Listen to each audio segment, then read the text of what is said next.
कनिष्ठ महाविद्यालय शिक्षक संघटनेच्या माण तालुका अध्यक्षपदी प्राध्यापक समाधान राऊत तर कार्याध्यक्षपदी प्राध्यापक ढमाळ यांची निवड। पाहूया सविस्तर बातमी। सातारा जिल्हा कनिष्ठ महाविद्यालय शिक्षक संघटनेच्या वतीने कार्यकारिणीचा विस्तार संपूर्ण जिल्हाभर करण्यात येतोय।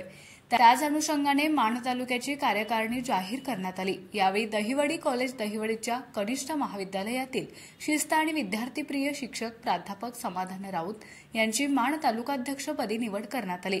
कार्याध्यक्षपदी दहिवडी कॉलेजमधील प्राध्यापक मारुती ढमाळ व सचिव म्हणून नवमहाराष्ट्र विद्यामंदिर बिदालचे प्राध्यापक चंद्रकांत गायकवाड यांना नियुक्तीपत्र देण्यात आले। यावेळी सातारा जिल्हा संघटनेचे जिल्हाध्यक्ष प्राध्यापक विलास खंडाईत, उपाध्यक्ष प्राध्यापक सुनील शिंदे, सचिव प्राध्यापक गोविंद वाघ, माजी अध्यक्ष प्राध्यापक डी.बी. पाटील, फलटण तालुका अध्यक्ष प्राध्यापक पंकज बोबडे, प्राध्यापक हिम्मत फरांदे, प्राध्यापक ज्ञानदेव देशमुख, जिल्हा संघटनेच्या कायदेशीर सल्लागार प्राध्यापक सौ सुवर्णा कोळी आदी मान्यवर उपस्थित होते। माण तालुक्यातील मोही, लोणवड, देवापूर, बिदाल इत्यादी कनिष्ठ महाविद्यालयीन शिक्षकांमधून पदाधिकाऱ्यांच्या निवडी करण्यात आल्या।